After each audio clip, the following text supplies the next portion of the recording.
things on the agenda for the work session. First off is Montana Department of Transportation, and this will be a projects update for our area. And Mike, I'll turn that over to you. Okay, thank you. Can you hear me okay? Doing good, yes.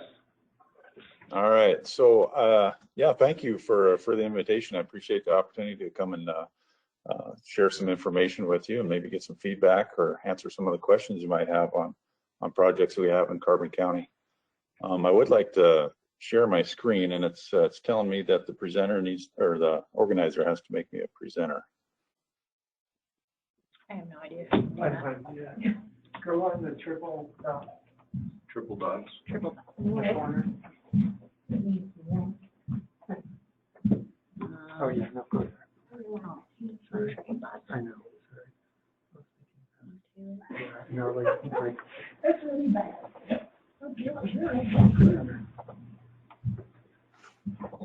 Okay. Go ahead and try it now. Got it. Okay. Thanks. All right. Just gonna move things around here. So what you're seeing here, what I like to do is show people how they can get this information at any time, just at your leisure. Everything we publish is made available to the public, and there's updated on a regular basis. So the best place, short of calling somebody at the highway department, is to utilize our website. So you can get there by going to ndt.mt.gov. That'll bring you to our homepage here. And if you go to publications, it's the upper right-hand corner there. And what we're looking for is our interactive map gallery. You can find that under maps and our interactive map gallery right here. Okay, that sometimes takes a minute to load. Then from here, it's this one that we're after here is a Ndt Active Projects Map. So if you click on that one, that'll bring up the state of Montana, and it'll have, sometimes it takes a while to load because it's loading every project that MDT's working on in the entire state. So once that comes up, then we'll narrow that down, make it somewhat usable. So over on the left-hand side here, you can narrow that down by county or by district. So we'll go ahead and just narrow it down to Carbon County, and that'll make that a little.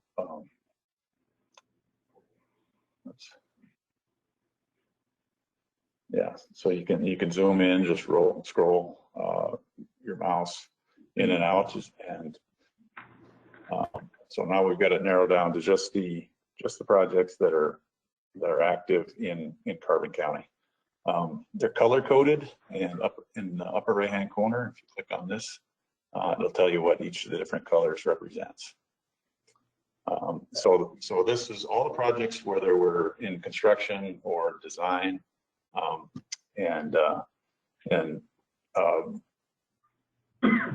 there's a lot of information that you can two ways you can get to the information. You can either click on the portion of the road, or you can in this column here, it's just it's got them all listed in alphabetical order, and you can scroll through them and click on them one at a time. And so we'll just start at the top, and we'll click on and kind of go through these. And please, if you have questions, yeah, just feel free to interrupt me and fire away. I'll do my best. I don't have all the answers. It's a lot of projects that we're working on just in the Billings district, and so we have project managers assigned to each one of these, and they're the best source of information. But if I don't have the answer, I can certainly find it for you. So yeah, the first one is Bear Creek East. So you click on it here, and it'll zoom you into that portion of the road. So here's Belfry. So the information that you'll find here is the anticipated calendar year that it's going to go to construction. So this one's in 2023. Gives you the reference markers, the mileposts, and then a little bit about the project here. So this is on, boy, this bugger's in the way. Anyway, yeah, so this is on the intersection of 72 and heads west. And this one's just going to be essentially a seal and cover project. It says resurfacing there if it's color coded there, but this one is essentially a seal and cover, and so you'll find that information there. So if you have specific questions about the project, you can click on this link here. Once you click on that, it'll take you to a different screen, and you'll be able to type in your name and ask your specific questions and send that in. And it might take a few days, but somebody will get back to you and respond directly to your email with the answer to that question. So that's Bear Creek East. Belfry South next on the list. So this one's brown, and it is a maintenance project. So again, this is another pavement preservation project, and this one happens to be a scrub seal. If you're familiar with the scrub seal, it's similar to a seal and cover or a chip seal. And this one runs from the Wyoming line to milepost 5.4. And this will be done in the year 2023. Some of the projects, depending on how far along we are in the design, will have a cost estimate associated with it. Others, if they're already let to contract, they'll have the awarded dollar amount there as well. Next one on the list is a bridge project. And this is Clark's Fork, just south of Belfry, 9 miles south of Belfry. And that's on a county road at milepost 1.39. This is going to be let in the year of 2023. And it's an off-system bridge replacement project. Next one on the list is from Rockvale. So here's Rockvale. And this one isn't scheduled for the year 2025. Now, I should probably mention these years are tentative. Depending on the funding that we have available. Right now, our current highway bill is expired, so we're operating under a continuing resolution. So if the new legislature were to pass a new bill, we may get more, we may get less. So that could change the year that these projects go to contract. Other things might change too if we run into some problems during the project development, right-of-way issues, that sort of thing, and projects have to move out. That's an opportunity for another one to move ahead in the letting schedule. So these were tentative, and they're pretty current. They draw from a database where information's entered pretty regularly. So as things change, this database should be updated with the latest information.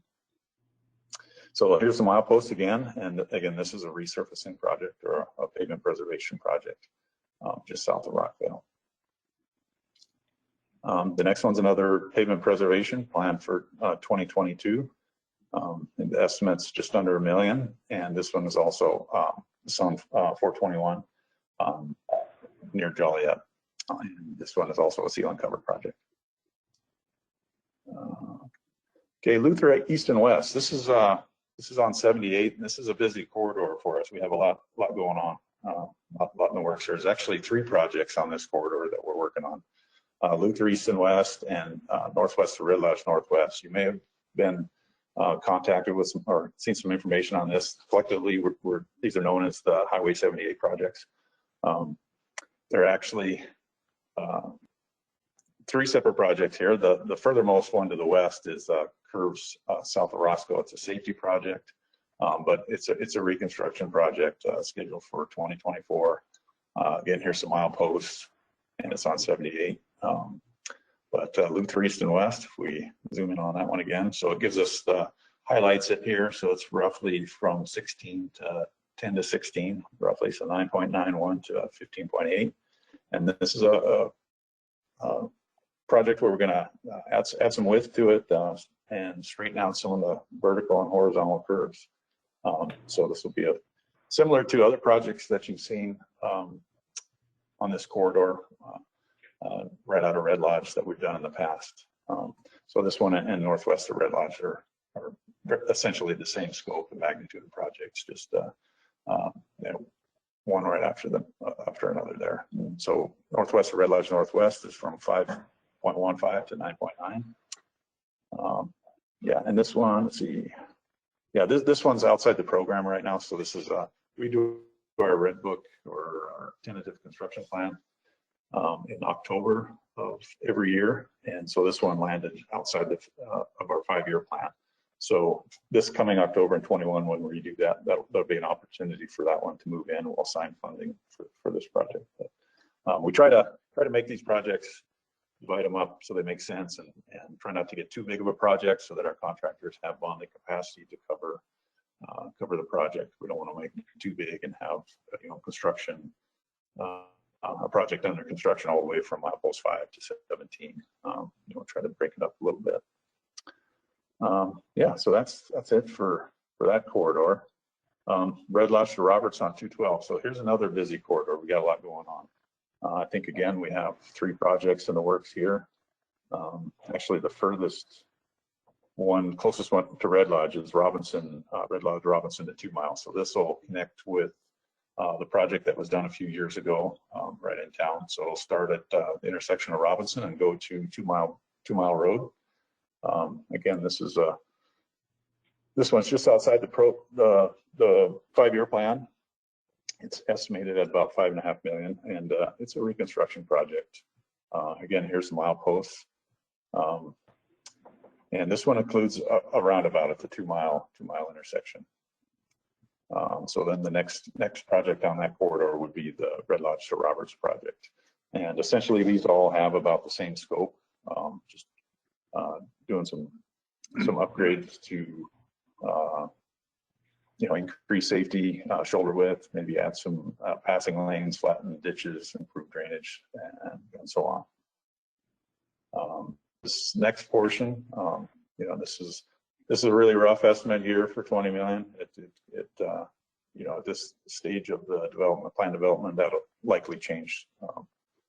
And again, this one's just outside the 5-year plan. The next one on the list again is Roberts to Boyd. Again, about the same scope. Here's your mileposts. And yeah, this one again is outside the 5-year plan for now. Again, that could change very easily. Again, I want to show you where you can click and ask questions.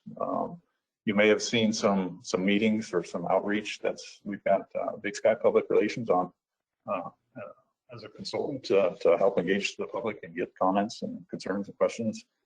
So you may have had some interaction with Big Sky Public Relations. They're actively working on not only this 212, but the 78 corridor as well.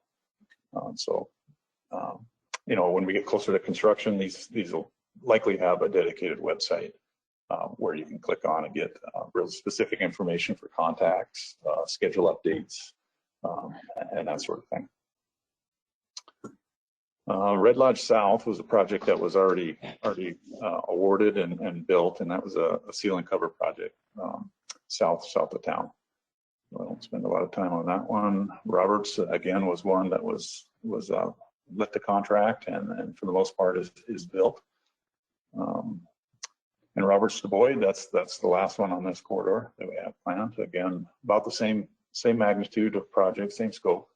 But we're doing some shoulder width, some passing lanes, flattening ditches, and doing some drainage improvements, that sort of thing, as well as rebuilding the roadway. That one, again, I think is a pretty rough estimate of 21 million. So you can see these projects are not cheap. So fitting them into the tentative construction, the 5-year plan that we do, it has its challenges. So with our limited funding, but yeah, there's an opportunity for this one to move up too if we get some increased revenues. We do get some redistribution money every year, so there's a chance that some of these projects might move up with the availability of that funding too. But we'll just have to wait and see how that works out. Roberts Rest Area, it's another one that's been awarded and built. You're probably aware of that one. Rock Creek south of Rockvale, this is another project. This is a bridge project, and this one's slated for 2021, and it's got about a $3.4 million price tag, and this is a bridge replacement at Rockvale. Actually, it's not a total replacement. It's working on the bridge foundations. This one has some scour issues. They're gonna fix on that. And curves south of Roscoe, we talked about that one. That was the last segment on that 78 projects. Yeah, and that rounds out our list. I know that was kind of fast and furious and a lot to take in. And so I'm imagining you folks have questions. So I'll do the best I can to try and answer those. Thank you, Mike. Any questions from council?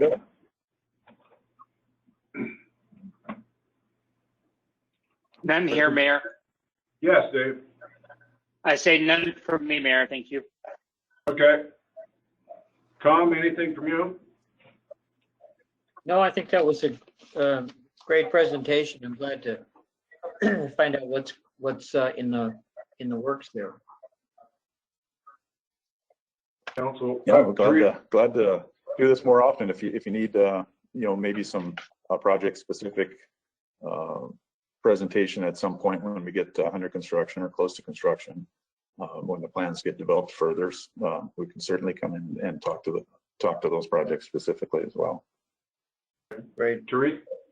Yeah, I was just wondering, I think Robinson 2 Mile was 2022, a couple of years ago. Is there any reason that it's out? Yeah. So that one has some right-of-way issues. So there's some part of the project, part of the right-of-way that we want to purchase is being contested. The ownership of it is currently or property. So once that's worked out, then we can begin the acquisition of that right-of-way for the project. But until that happens, that kind of pulls us up for letting that one. Pete? Two things. Mike, I was part of a property purchase on Highway 212, and the representative who coordinated the purchase with the owner did an exceptionally professional and courteous job. And number thank two, you. That's really good to hear. And number two, I drive some of these roads sometimes 200 or 300 miles a week, and when those shoulders are widened, it's like night and day in terms of safety. So we thank you for that. Yeah, I absolutely agree. That's definitely worth the money that we spend to anytime we can add shoulder widths, and especially on a corridor like 212, where we have a lot of high ADT, a lot of tourists. We get a lot of weather on that stretch of road. So yeah, the wider the better. So I agree. Lori? Mike, thank you for the presentation and for the explanation. I think it would be beneficial, especially for some of our new members on the council, to explain why you come in and do a project in part, and then you have to come back a year later or 2 years later to finish it. I know getting permission and some of the things that you need are a big part of why you don't complete a project in the beginning. It doesn't just go through, because being able to use the right-of-ways and everything, but I think that would be nice to be a part of your presentation. Teresa's question leads me to that too, because some people don't understand why you don't just finish it all at one time, but you have to come back 2 years later or whatever. But thank you for your explanation. Is there a and thank you for all you do for us too. Well, I appreciate that. Is there a particular project that you're referring to about coming back in subsequent years to finish? When you worked on the Red Lock Luther project and it didn't get completed, and then you came back, and then now you've got to come back again. And that impacts all of us here. Okay. And I think we understand that when we hear your presentation, but I think the general public doesn't understand it, and they do ask us questions. So in particular, our new council members, of which we have 3, it'd be good for them to have just a brief explanation as to why. And it wouldn't take you more than 30 seconds to explain why that would happen. Yeah. So again, I kind of alluded to that when I was talking about 78 and 212, but essentially, We try to keep those projects, you know, in that, when it's a reconstruction project in that $10 million range, that seems to be about the price range where we get the most competitive prices and from the most potential bidders.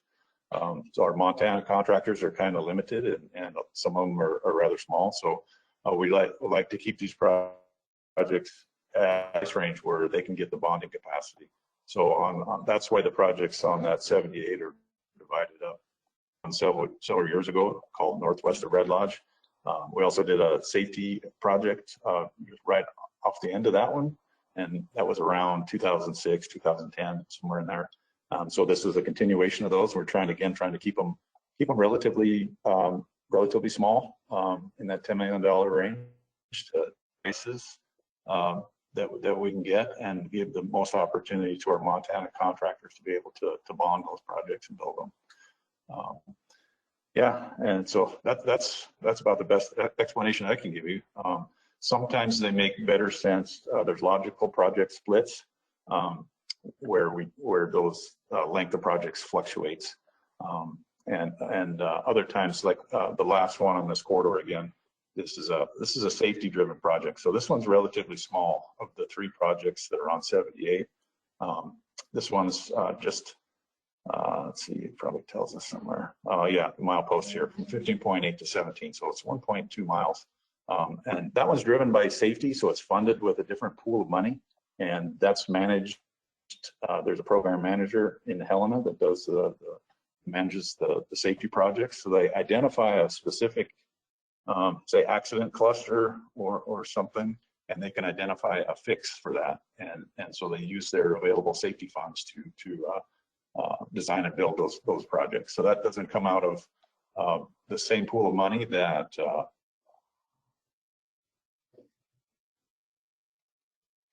the folks here that I work with in Billings District, Interstate System, our primary, and our NH system. So we're the program managers for those 3 funding categories, which makes up the rest of the corridor here, and the ones on 212, and so on and so forth. So you'll see a hodgepodge of different scopes, and essentially there's different funding sources for those. So the bridge projects, those, they have their own funding available, and that's again a program that's managed out of Helena. Our secondary road system is also managed out of Helena. That's a different pot of funding. It all comes from the federal highway bill primarily, but yeah, there's just different program managers there. So yeah, I know it's kind of confusing, but what isn't with government sometimes. Okay. Thank you, Mike. That was I hope a that good answers your question. explanation. Yeah. Any other questions Okay. from council? Questions from the public? Hi, this is Walter Clapp, 301 Platte Avenue North. Thanks for the presentation, Mike. My question is there any possibility or proposal to have a pedestrian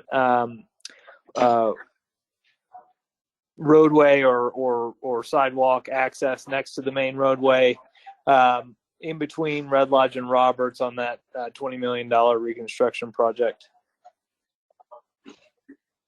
Yeah, there is for, I know for at least a portion of it, I think from that first segment there out of Red Lodge to 2 Mile. I know for certain there's a multi-use path associated with that project. Beyond that, I would have to double check with you or double check and get back to you on that one. I want to say that it doesn't continue all the way to Roberts, but yeah, let me get back to you on that. Or if you prefer, you can get here and submit that question here on this link, and somebody can get back to you that way. So either way you prefer. Yeah, thank you. I will leave a comment, and I guess I'll just, for the good of all they all do, I'll note it would be great to have a multi-use pathway all the way to Roberts. Thank you, Walter. Okay, thank you for your comments and your questions. Any other comments from the public?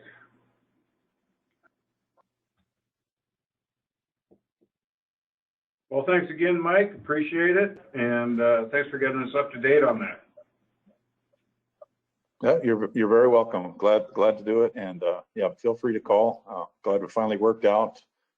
We had a couple attempts that didn't work out, so glad to finally get an opportunity to present here, and would be happy to do it in the future. So thank you. Thank you very much. Mayor, Dave? I was going to ask one question of Mike that was gone. I think I know the answer to this, but I just wanted to rule it out while he was here. We have had a lot of conversations going in town lately.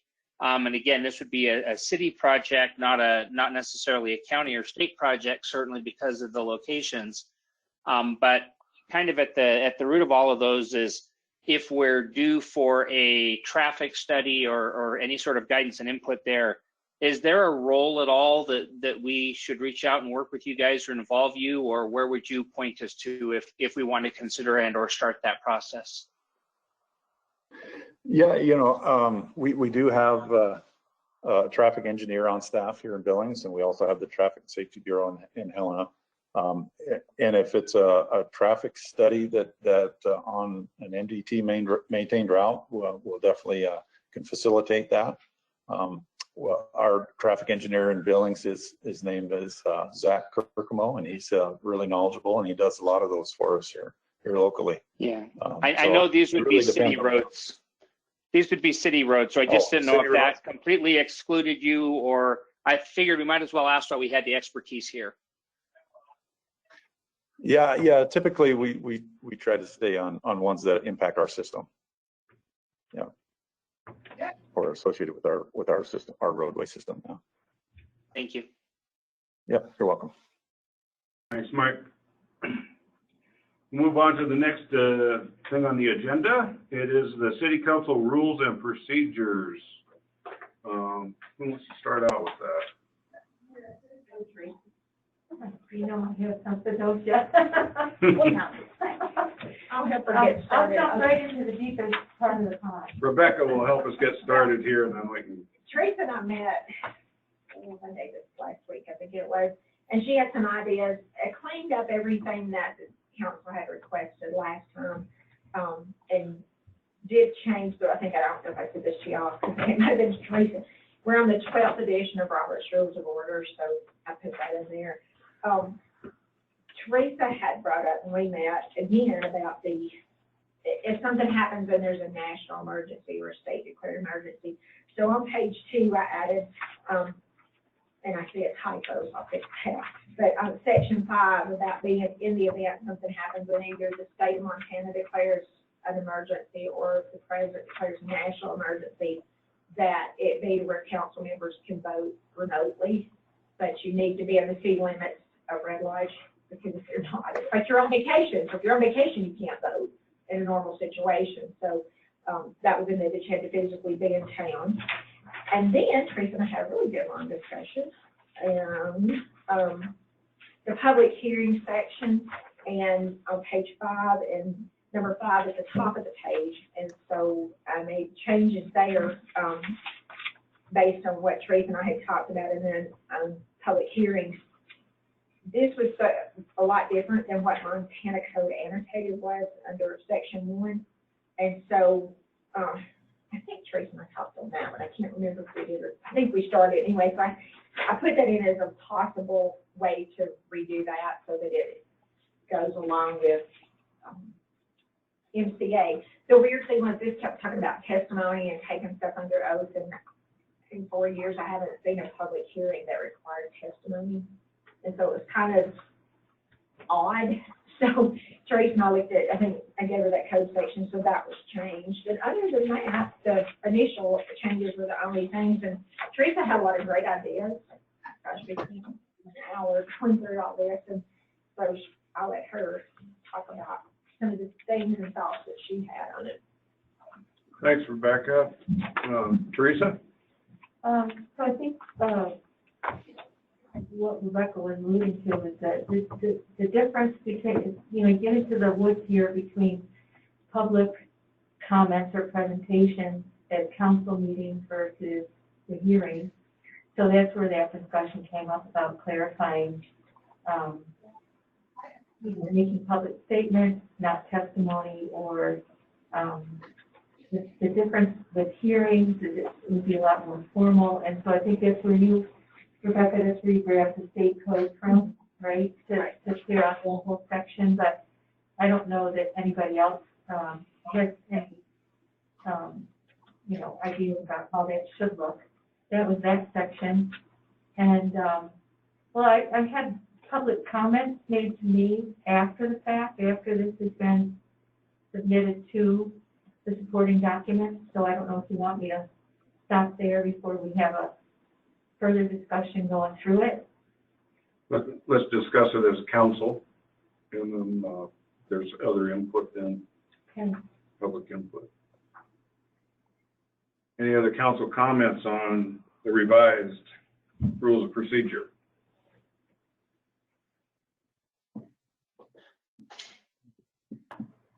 Yes, Corey. I think everybody needs to understand that because the rules change at the state level and even at the federal level, so we have to go through this on a regular basis to make sure that we're complying with all of those higher level requirements that we have to adhere to. It's not like we're not doing it the right way. It's like the rules change, and so our good attorney, and in this case, Teresa, a council person, has to go through this and make sure that we're complying with everything. I know that when we have to change things like this, some people think it's because we've been doing it incorrectly, which is not the case. The rules change, and we all know that at the federal and state level, they can change and we don't even know about it. So it requires that our attorney and a council person goes through it, just to let everybody know. Any other council comments on the rules of procedure? Dave? I still have an issue, and I think these probably align. I was on input with some of those comments that I think Teresa's referring to. I received several emails from members of the public as well. So I don't think it discounts raising those comments now just because they were also raised, but I will specifically raise on page 7. I want to say it just jumped around on me a little bit here, but on page 7, which is part 10, section 2, that we changed that back to that the role of the attorney will be to advise to form and legal sufficiency. I'd stated that was my feeling in the past. I've received additional comments, not from any solicitation on my part, but just from people who've gone through and read those rules and had concerns about that. So I will raise that as a concern, and we can change it now, or we can make a formal motion when we get to the meeting. I'm okay either way. I think that would come under a formal motion. Teresa's got her hand up. Yes, Teresa. Yeah. I just wanted to follow up and reacting to the same comments, as well as, I know we did talk about it, Rebecca, but so I'll say it too. I am concerned that it says for approval, and I would like to see for review and advisement as to form as well. There's a substitute there for the word approval.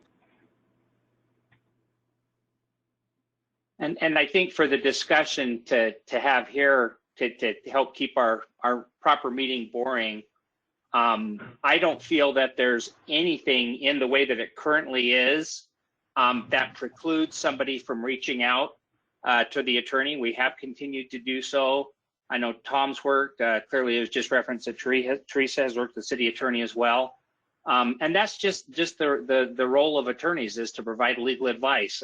And we've heard that from our county attorney. We've heard that from other attorneys, and they'll say sometimes folks will not choose to listen to the advice I give them at their own detriment. But nevertheless, that is kind of the limit of the role. So that's one guy's input. So like I said, we can have further discussion on it later. I just didn't know if we wanted to allow the time primarily for that.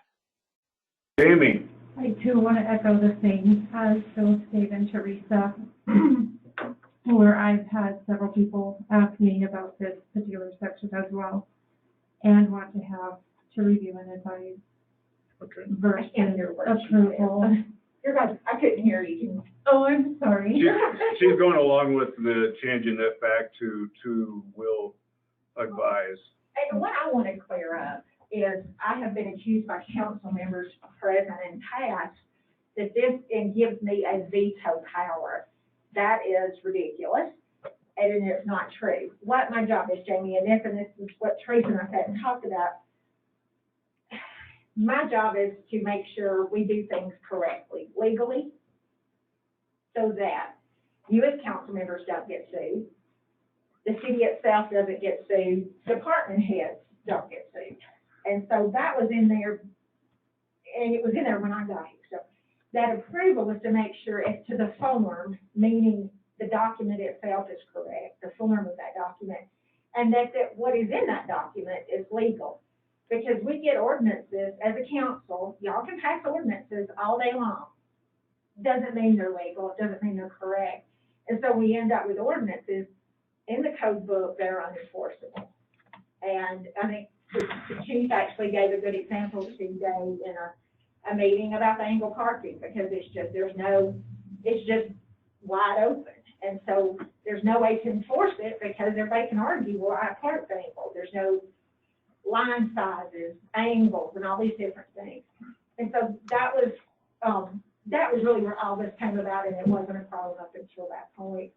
But when I look at something for legal sufficient, this is what I explained to Teresa, and I think I've been told Pete and Mr. Lyman, that is by the law in the state of Montana or federal, if it's an issue or, something that has to do with federal, that it is legally correct before y'all get it and vote on it.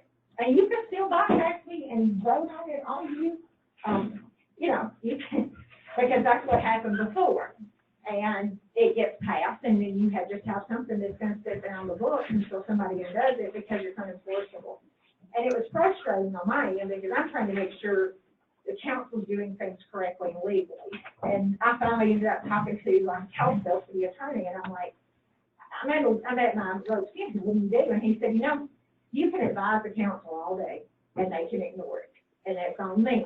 And they can pass ordinances that can't be enforced. So let it go. And so that's what we have now is tons of ordinances from probably all over the years and some recently that are just going to sit there till they get removed because there's just no way to enforce them. And so it's not a veto. That's the story, the rumor that's been going around from former and current council members. I'm vetoing it. That is not it. That is not my job. And if you'll get to know me as a person, you'll realize that's not me as a person. I take my job very seriously, so it's not a personal thing. It is what is legally sufficient and correct to protect the city of Knoxville. But by advising, we're doing the same thing, correct? Well, what this is doing is basically what it used to be that, and I think what was done or should have been done. They were like, if you proposed an ordinance, then that would come across my desk. I'll look at it. If there's something, I'll check code sections, wording, law, everything. If something was incorrect, then I'd correct it, get it back and say, hey, this is not legally correct, or this can't do this, or whatever. Mr. Lyman brought an issue to me, and I told him, I said, I don't know the answer, so let me research it. I researched it, got an answer to him, and went from there. And that's what, we don't want to go putting out here something that is illegal. So it's not the people that have a harsh time with this approval really, I guess, don't understand the legal profession, that they take an oath that upholds the laws of the state of Montana, the Constitution of Montana, and the United States. And so that is my job. And I want to do it to the best of my ability. And so just to come through and look at, make sure it's legal. We've had 20 whereas paragraphs before in a resolution or ordinance that are not necessary. And so I cleaned it up. So 10 years from now or 20 years from now, when we're all dead and gone, if somebody comes along and reads something, they can make sense out of it. And they'll understand the history and why something happened. So I just try to clean them up for that purpose and to cover the city council. And, like I said, the city and the department heads. So you can do what you want because there are people out there that aren't going to listen to me, but it's just a situation. This has nothing to do with really anything. So, Teresa, Thank you, Rebecca. Yes. I'd like to say, Rebecca, this is not an opinion. My input to this is not based on any rumors or attack. I love it talking about you. It's not meant to devalue your position and your role as an advisor to the legality of anything that we do here. So we need your advisement. It's just that it's a little bit of a stronger word than our constituents are telling us that they would like to have in there, and I'm representing our constituents. And I believe that you are still able to do your job with the term review and advisement in there. And if we're smart, we'll listen to you, right? I hope so, yes. Yeah. So that's all I wanted to say. And I didn't take it that way from you. We had a great talk about it, and I had explained all that, so we're good. Yes, Corey. I like the new wording. It's excellent. To form and legal sufficiency has nothing to do with being able to veto something. It's good word. Any other comments from council? Mr. Mayor? Yes. Yeah, I have a comment. I agree with Dave and Teresa and a number of people who have contacted me about the wording. But I think it was good to bring that up. I also want to thank the city attorney for explaining the situation, because I think these things tend to get, I don't know, blown out of proportion or something. It seems to me that that the elected members of the council are the ones to make the decision, honestly, right or wrong. But we certainly do want to have the city attorney review it and tell us if it's wrong. We need to know that. If it's right, we need to know that also. So that's my 2 cents. Thank you, Tom. Any other comments from council? Mayor, I'd just like to clarify, I did not hear in the city attorney's explanation about how having the words advise, or I like Teresa's addition of review and advise. I did not hear anything in her commentary that described how that wording, that she will review and advise, prohibits or inhibits her from doing that in any way, shape, or form. I just heard a preference to a particular word choice. I felt like it was a tone maybe tied to a personal attack, which I certainly don't think. The comments that I have received many of them have been prefaced by this is not an issue with the current attorney. This is just an issue with any attorney, or this is just the relationship with any attorney. And so I didn't hear any input as how saying review and advise constrains or limits her in any way, shape, or form from doing those rules or taking those actions as she described, offering that input. Any other comments from council? Comments from public? Anything on the chat? Mary Cameron, 720 Hagan Avenue. Can the city attorney please bring the changes made to MCA regarding city council's rules or procedures to the 7 o'clock meeting, please? Whatever it was Glory was referring to.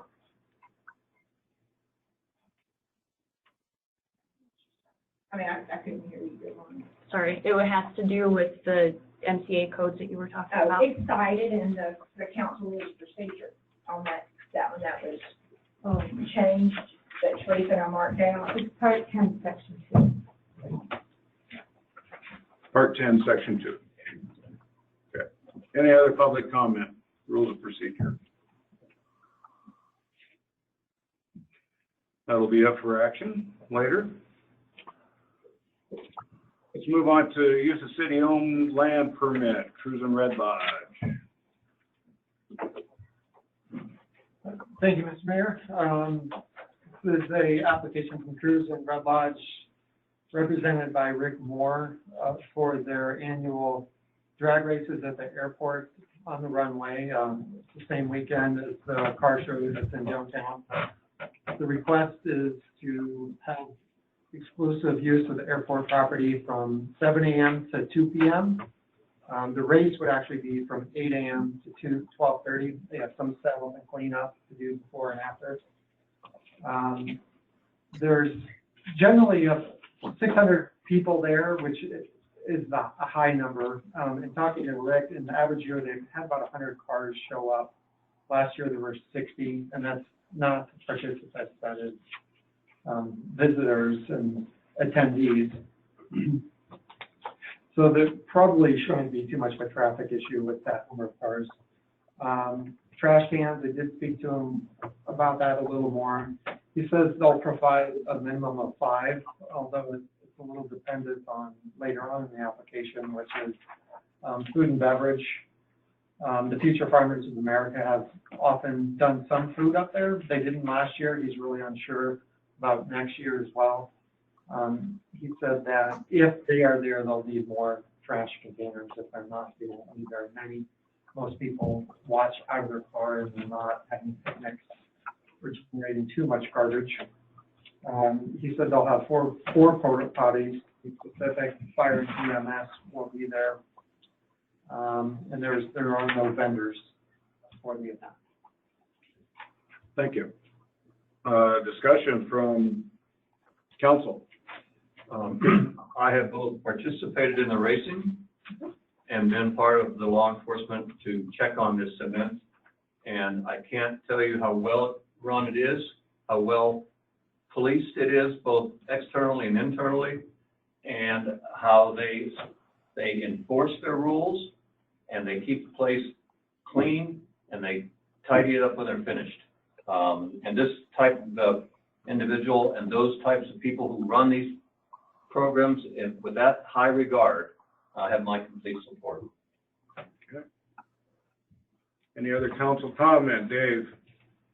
They have my support as well. I'll throw out that I know they will, or I'm confident they will in the past. Rick, just make sure that we coordinate with the NOTAM, with the airport manager, so that we have the airport notices down and then properly restored and cleared of FOD after the event. I know that's never been an issue in the past. I just like to raise that as a make sure it's on the checklist, which I'm sure it is. Any other council comment? Teresa? That's a quick question, because number 12 is left blank, but there's no open container exemption requested. No. Lori? I know that they have asked, the Cruise and Red Lodge has asked the chamber to take on the event for downtown. Mm-hmm. And the chamber is mulling that over, whether we, and I'm now wearing my chamber hat, whether we want to take that on. Just to let everybody know, this is the whole Cruise and Red Lodge event could change some if the chamber decides to take it on. We have not done that yet. Just so that you know, Good. just so you know the backstory. Any other comment from council? Dave? Has there been any question? I didn't see an ask in here. This was just for the airport, but in past years, there's been a couple of side streets that have been shut down for the tent or the parking. Is there any expectation that there will be any of that this year, or is it just won't extend onto the side streets? That's what Gloria was just explaining, is that they've asked if the chamber would like to put on the car show this year, and they have not made a decision on that yet. Okay. I did not understand it was related to that. Thank you for that clarification, Mayor. Any other comments from council on the use of city-owned property? Comments from the public?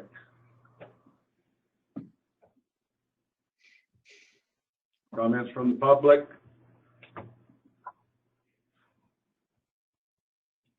Move on to the fourth item on the agenda. Ordinance 954. This is to repeal and replace Ordinance 387, Police Commission Duties and Powers. This is up for discussion. Rebecca, do you want to give us a quick overview? Yes, sir. The chief came to me a couple of weeks ago, and our ordinance is 101 years old in May of this year that establishes the police commission. It was actually called the Office of Examining and Trial Board of the Police Department of the City of Red Lodge, Montana.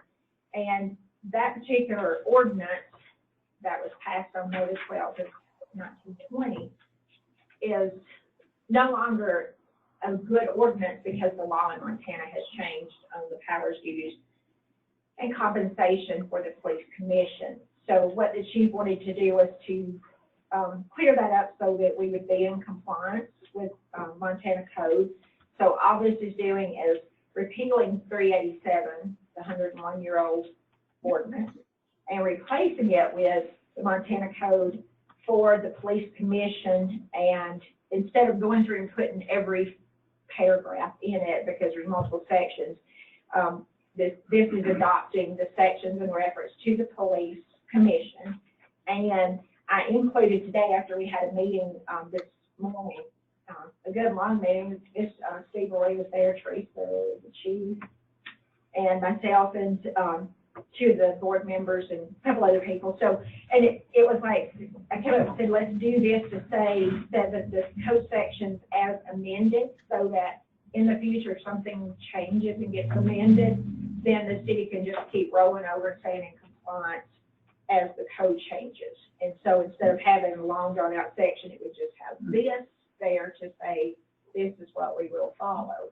I don't know if the chief wants to say anything about it, or those at the meeting this morning, but that is all this is doing, is just getting rid of a 101-year-old ordinance and replacing it with the current law that outlines all the duties and everything for the police commission. Thank you. We have about 9 minutes for some quick discussion here with council. Discussion with council, comments. Dave. Mayor, I was not able to reliably get to ordinance 387. I'm currently not able to get to it. The City of Red Lodge site appears to be down for me. Stuff that I had downloaded previously I could get to. I would like a copy of that included in our council packets next time, so that we can discuss it before we move forward. And we'll have another work session before we get to a meeting session, so that should allow us enough time to do that. But it was my understanding that one of the concerns that has been raised to me is, and particularly in light of a lot of the concerns we had raised over the last year in transparency and such, that one of the things as described in 387 was that those concerns, or when there's complaints that were filed, that they were actually raised to the police commission. That is not in contrast to state law, and as well within the rights that are outlined for self-governing in 71114 and 71111. I checked that to make sure that that wasn't an issue. I know that some of the letters I received, and I believe council has received or will receive, referred to some other municipalities, specifically Missoula, that kind of had a hybrid solution, that the individual complaints and or follow-ups were just handed over in summary to the commission on a quarterly basis. I'm open to a discussion, but I think that would do wonders for concerns that folks have about transparency. If that commission does have a role for the commission in the review process, in line with HR restrictions and everything else around that. I look forward to having that discussion, but it would be helpful if we had the old ordinance in front of us to work with as well. Any more council discussion? Lori. Just as a comment, it's nice to know there's something that the city's dealing with that's older than I am.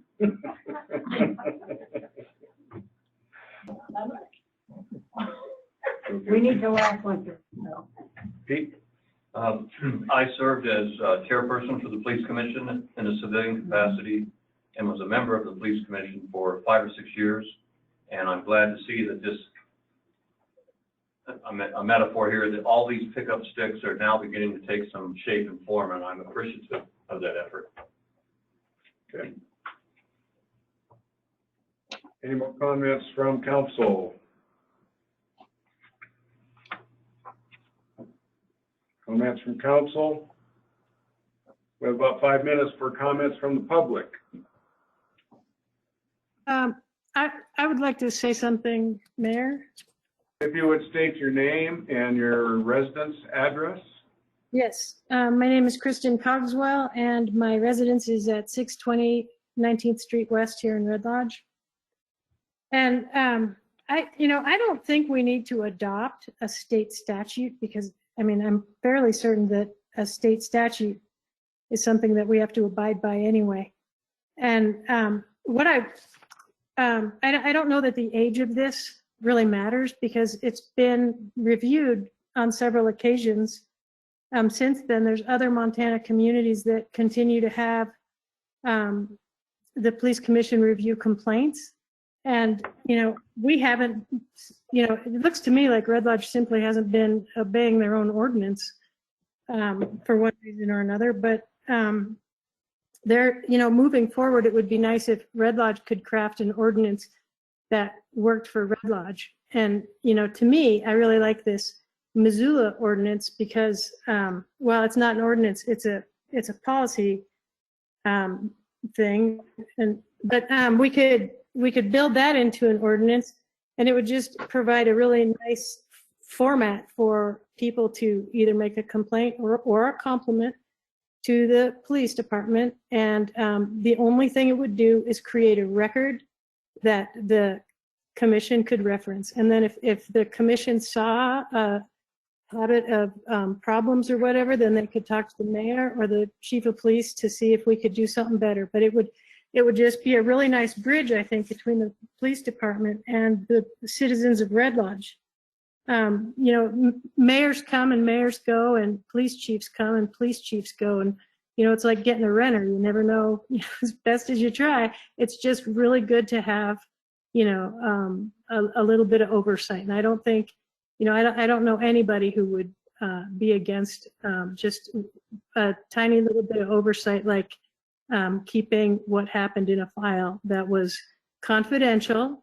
And I think we should move forward looking at some of those options. And I'm more than happy to do more research. And I'm more than happy to provide the council with what Missoula does. Thank you. Chief, got about 2 minutes. Well, that will be a challenge for me. Yes. All right, but I will try. I'd just like to comment on what the police commission's job is. And it is set forth by state law, which is done through the legislatures, through the people's elected officials. And so it's important that we understand what that is. We may want to expand it. We may want to do whatever we want, but we don't get to. We're governed by the state laws. And one of the things that we have to understand is that ordinances are set by this body of people who are represented by the public that we serve. But we don't get to overstate what state law is. State law is very clear as to what the aspect of a police commission does. A police commission certifies an officer, meaning that, which is set forth by state statute, there are boxes that have to be checked. They are 18 years old, they've been evaluated by a physician and are competent to be a police officer, they've been evaluated by a psychologist, and they're competent to do the job. Background check has to be done, and it goes on and on. And that is what the state legislature, according to the laws that Ms. Namor has put in, is exactly what it is. So I would agree with Christy that it isn't the date at all that is the issue. The issue is that the current ordinance, as to how I understand it, is in violation of state law. And we have to follow state law. And once we go out of that, then we are setting ourselves, in my opinion, up for failure. The other thing is the second thing that a police commission is there for is, one, as I explained to you, is to certify that that officer is competent to do the job. They don't get to interview, they don't get to select the officer. All they're there for is to verify that all these checks and balances have been met. They certify that officer. The second position that they do is, according to state law, is that they are there as the officer's last resort on punishment. So if I issue punishment to an officer, they then get to appeal that to the board. And I'll close up real briefly because I've got the axe, my time is done. What that means is if a complaint is heard prior to, that officer would not get a fair hearing, which the state law says. And I'd be happy to talk more, but I believe our time is done. Thank you, Mayor.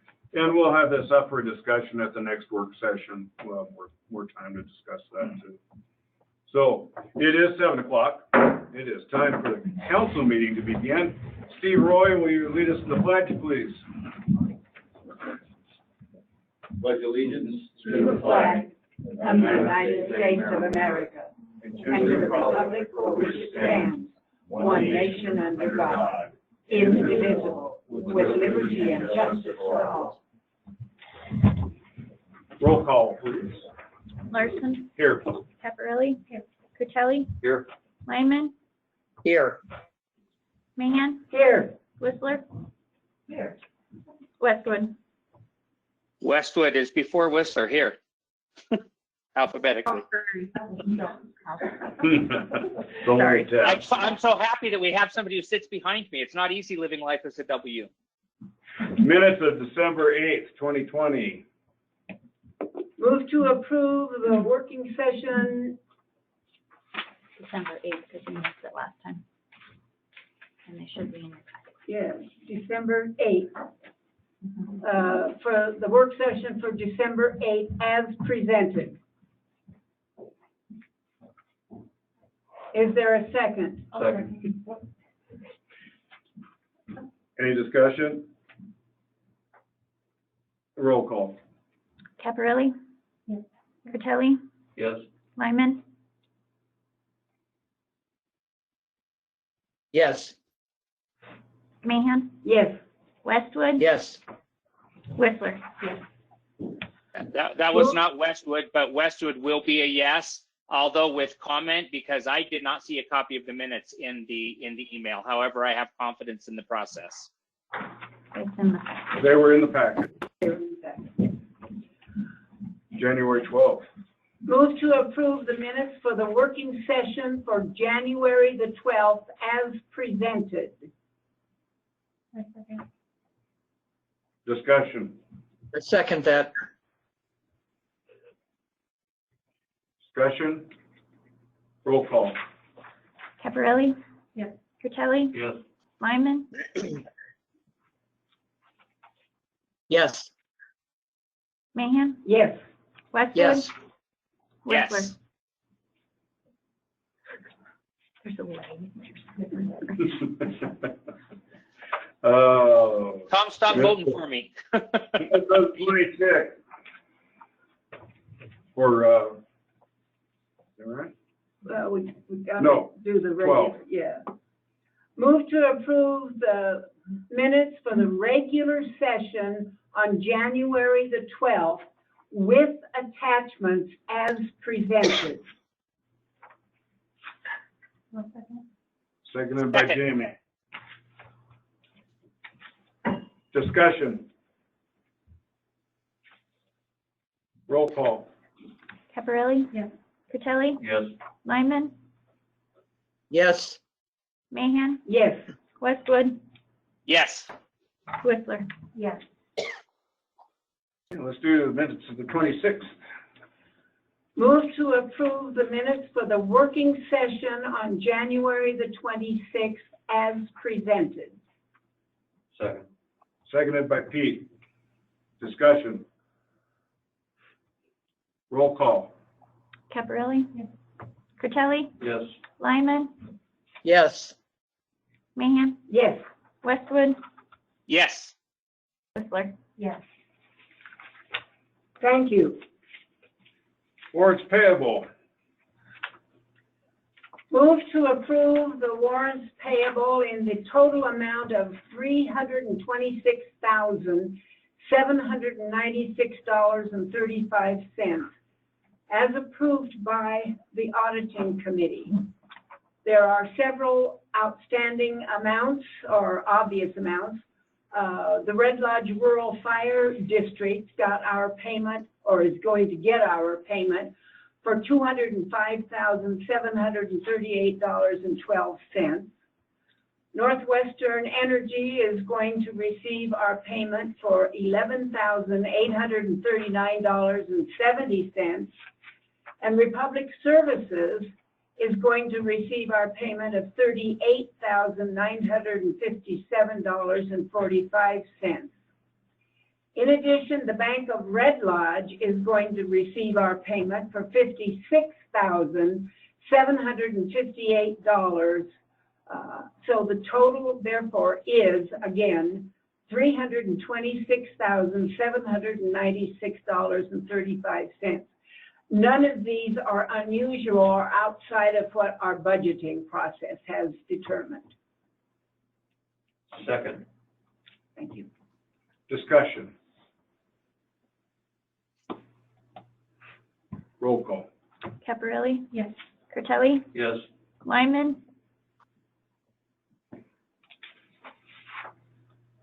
Yes. Mahan? Yes. Westwood? Yes. Whistler? Yes. Thank you. We've all received the officer's report.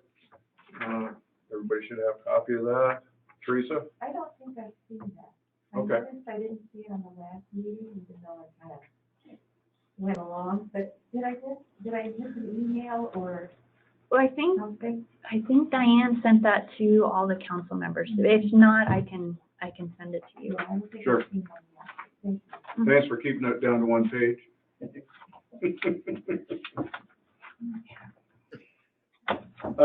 Mayor's comments. We have, I need to appoint a member to the Beartooth RC&D. This is up for action. I am reappointing Bill Foisey with council's approval. Move to approve the mayor's appointment of Bill Foisey to the RC&D board. Second. Any discussion? I'd just like to say that Bill Foisey continues to be integral part of the city positive moving forward. Thank you. Well, Roll call. Caparelli? Yes. Curtelli? Yes. Lyman? Yes. Mahan? Yes. Westwood?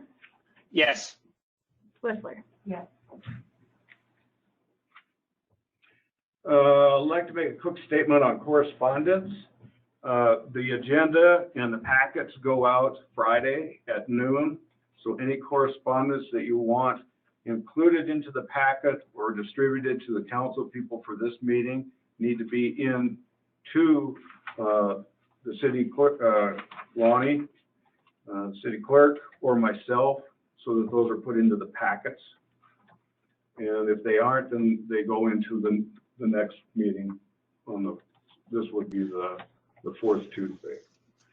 Have appointments to the Parks Board. Mayor, did you intend to state a time or a deadline of when those should be to you? I heard you say they should come to you, but I didn't hear a preferred time. Well, they need to be to us probably, I would say Friday, but Friday at 9, the latest.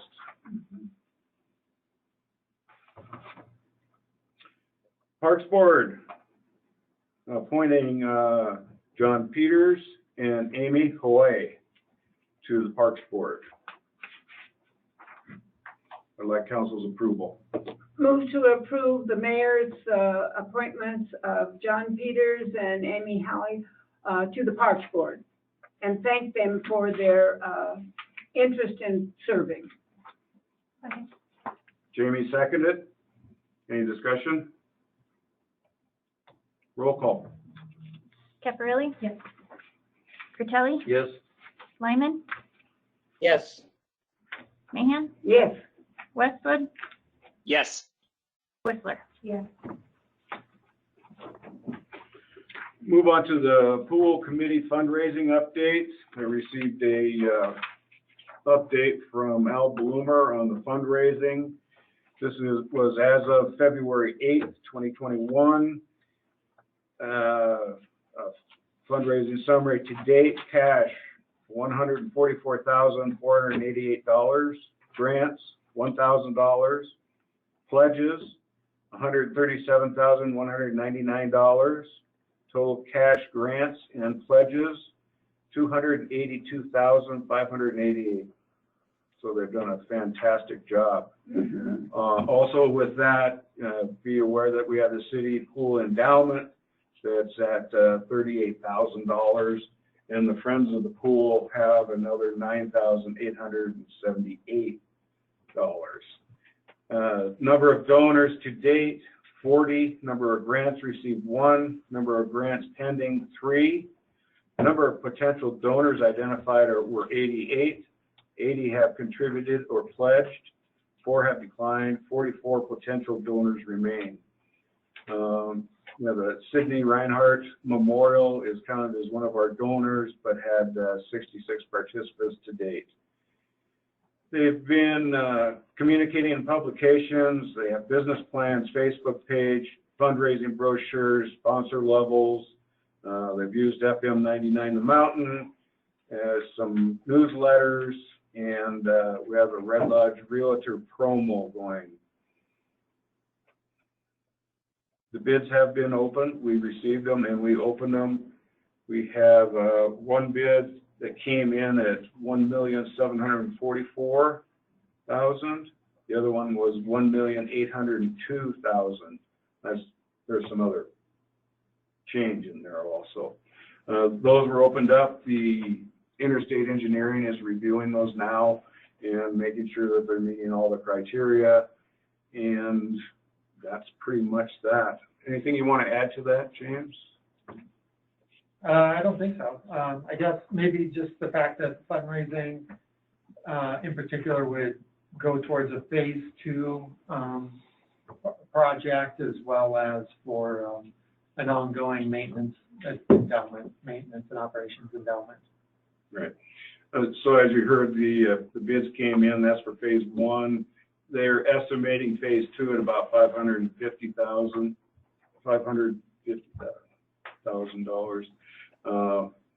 And so they're working towards getting that. We'll move on to public comment. At this time, anyone may address the council at this time on any topic within the city's jurisdiction, not specifically on this agenda. If you speak or if you're online, please state your name, your address, and everything will be kept at 3 minutes, as we normally do. Terry. I have something. I apologize for not coming a little earlier and getting you these handouts. A little late in getting the letter in.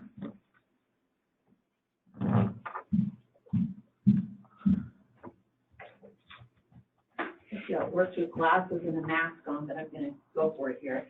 So I wanted to say hello to everybody. I think I've met with just about everybody here that's on the council. My name is Terry Durbin. I live at 212 South Hagen Avenue in Red Lodge. And instead of talking directly to you, I'll just read off of this because I know it's under 3 minutes. Okay. So I don't want to obey the rules here. So what I have tonight is a proposal for all of you. And my proposal is the formation of a volunteer task force that reports directly to the city council to address issues that are publicly identified as important to the citizens of Red Lodge based on letters, direct feedback to the city, etc.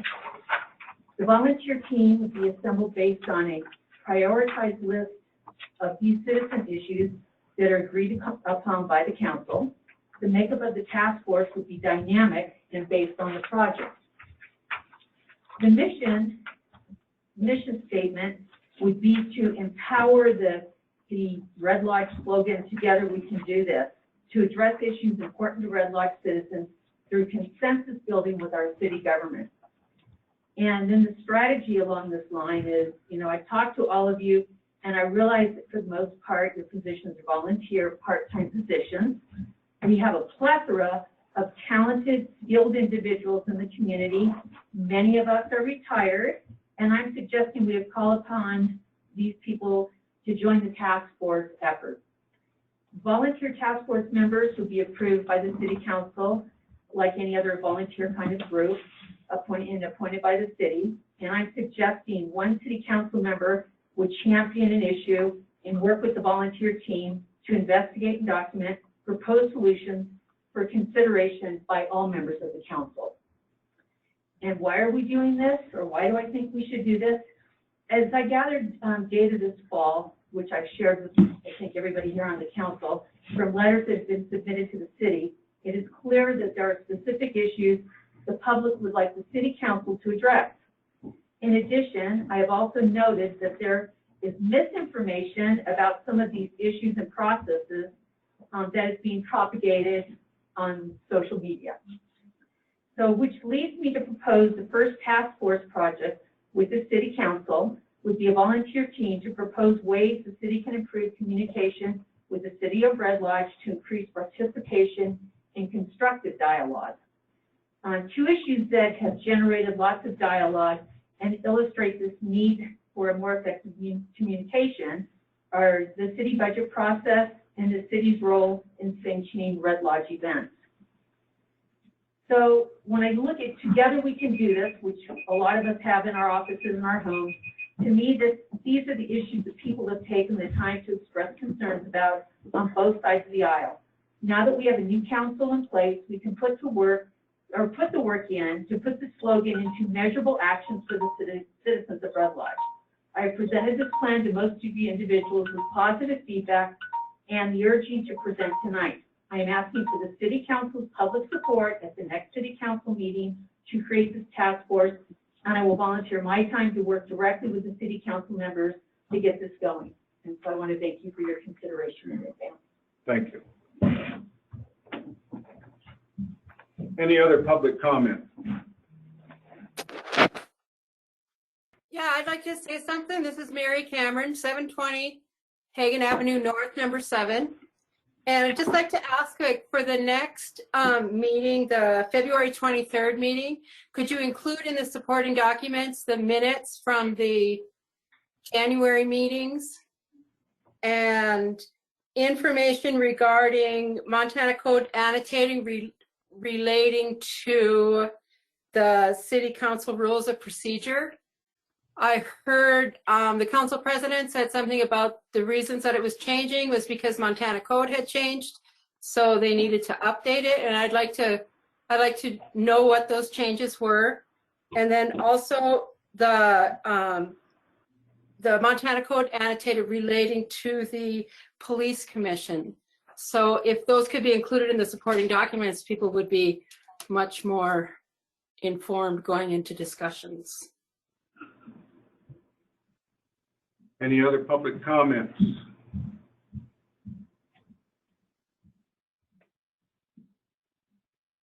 Public comments.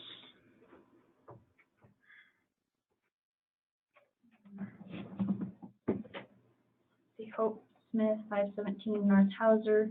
Will the council discuss the committee that Terry presented? This is a public comment period, so that's a comment. Any other public comment?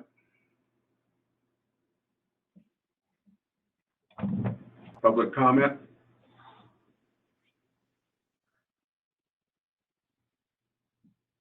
Public comment? That'll end public comment. We'll move on to old business. Resolution 3564, adopting the Carbon County Multi-Jurisdictional Hazardous Mitigation Plan for action. James, you want to give us a quick overview? Yes, Mr. Mayor. This is a hazard mitigation plan that needs to be looked at and addressed every 5 years by Carbon County. I participated in some meetings on that, as well as officials and staff members from around the county. And it's basically ready to be adopted. It was ready to be adopted in the spring, and everything was postponed. I don't think we have Serena online tonight to give any further details. I did speak to her since our last meeting when this resolution was first introduced, and she did say she could get a couple of those fixes addressed. There's a couple places where it referenced the 2016 growth policy. They had updated it in some places, but not others. And I think that was the only concerns addressed by the council, was getting those fixed, and she did let me know she couldn't do that. Okay. Discussion, council. Teresa. I checked with Jim, who's here, on his, for anything that would impact, as a partnership type project, and he was good with everything in there, and I didn't see anything else that I would need to be concerned about. If Public Works is good with it, I'm good with it. It's something that I think has to go through in order to get the application to grants and things like that. Correct. Dave. Move to approve resolution number 3564, a resolution adopting the Carbon County, Montana Multi-Jurisdictional Hazard Mitigation Plan 2020. Second. Great, let's have a discussion. A little more discussion on this. Discussion from the public. Roll call. Caparelli? Yes. Curtelli? Yes. Lyman? Yes. Mahan? Yes. Westwood? Yes. Whistler? Yes. Thank you. Other old business, city council rules and procedure. This is up for action. Move to approve the amended city council rules of procedure. Second. Discussion, council. Teresa. Are we approving this with the section 10, or, yeah, section 10? If you're going to make changes, this is time to make changes. Okay.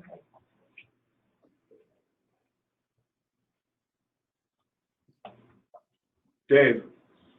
I had a question regarding page 755. This is on the top of page 4.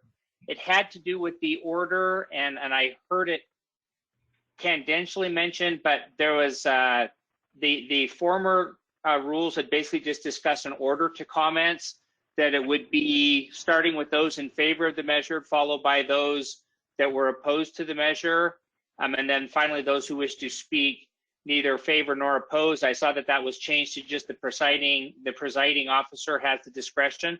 I just wanted to hear some of the comments and discussion behind that change, as I don't recall it. Teresa. That's something that I discussed with Rebecca. I had concerns that the order in which any comments were made could flavor or bias the following vote. And to me, it seemed like if they were comments made randomly or at the discretion of a presiding officer without that particular order, that it might be a more, I don't know, equitable outcome. So that was just to basically say, let's level the playing field, let people speak however they're chosen and not try to control it with a positive first and then a negative, and then ending on a whatever note, right? Right. That's the reason that I brought that update. Mayor, I have a question. I'm just seeking input from my fellow councilmen. I wonder if the prescribed method that was previous in place, although we haven't been following it, I wonder if it might allow more structure and help us might help guard against sometimes we have meetings where, to quote a good friend in town who's very good on this parliamentary procedure, we find ourselves where everything has been said, but not everybody has said it because we go around and around and around. I'm not saying that there's one way that's better or the other, but it seems to me like the previous wording allowed for a little more structure. I'm not opposed to just taking it in the order. I just noticed it was a change and wanted to hear the discussion and thought processes around it and hear what my fellow council members thought.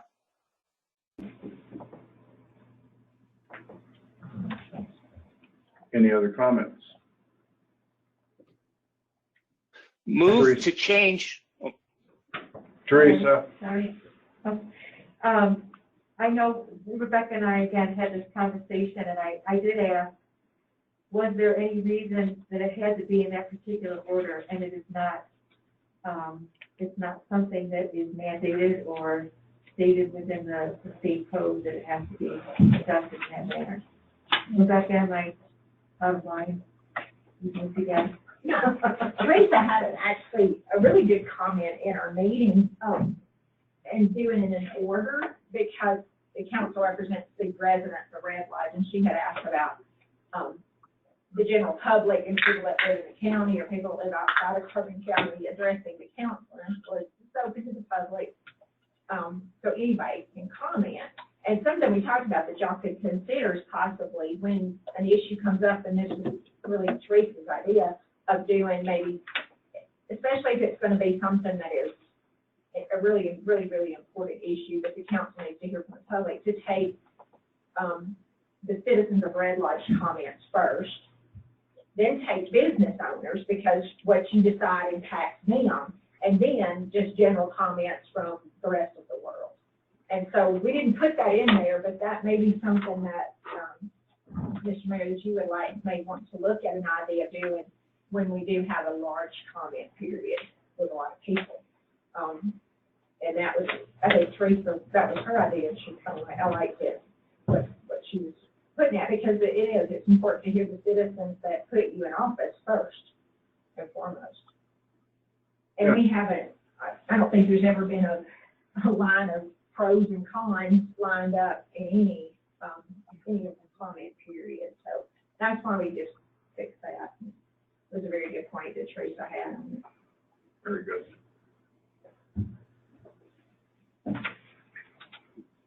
Any other comments? Dave?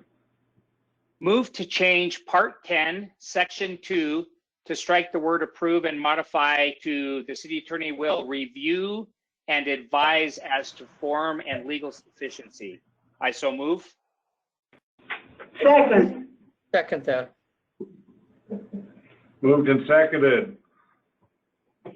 Discussion on that. I'll just throw in that in a quick review of the city chart in the background, it says that the city attorney shall serve as the chief legal advisor. So I think that aligns very well with our language. I agree with that. Any other comments? So we have a motion to, you want to read it, Lonnie? Yeah. The amendment? I didn't catch what he said. To make it as to will, the city attorney will advise Will as to. review and advise.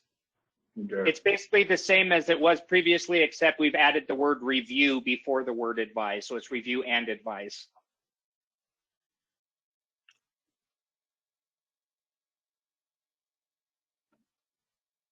Roll call on the amendment. Caparelli? Yes. Fratelli? Yes. Lyman? Yes. Mahan? Yes. Westwood? Yes. Whistler? Yes. Back to the original motion. Any other comments on the original motion?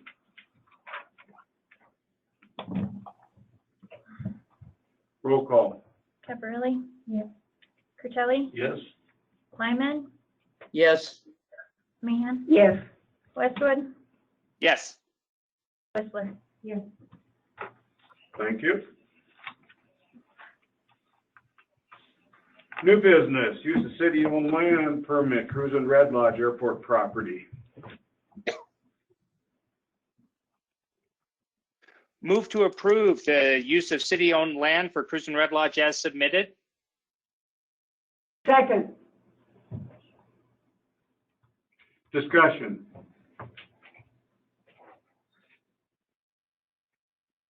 Dave, you have anything? I am good, thank you, Mayor. Roll call. Caparelli? Yes. Fratelli? Yes. Lyman? Yes. Mahan? Yes. Westwood? Yes. Whistler? Yes.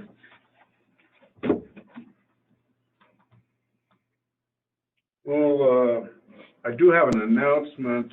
I will be out of town starting March 24th for more than 10 days. Lori Mahan will be in charge. Any objections? Move to approve the mayor's request. Thank you. Second. Want to take a vote on it, guys, or you good with it? Good, good, Good. good. Okay, thank you. Let's move to correspondence.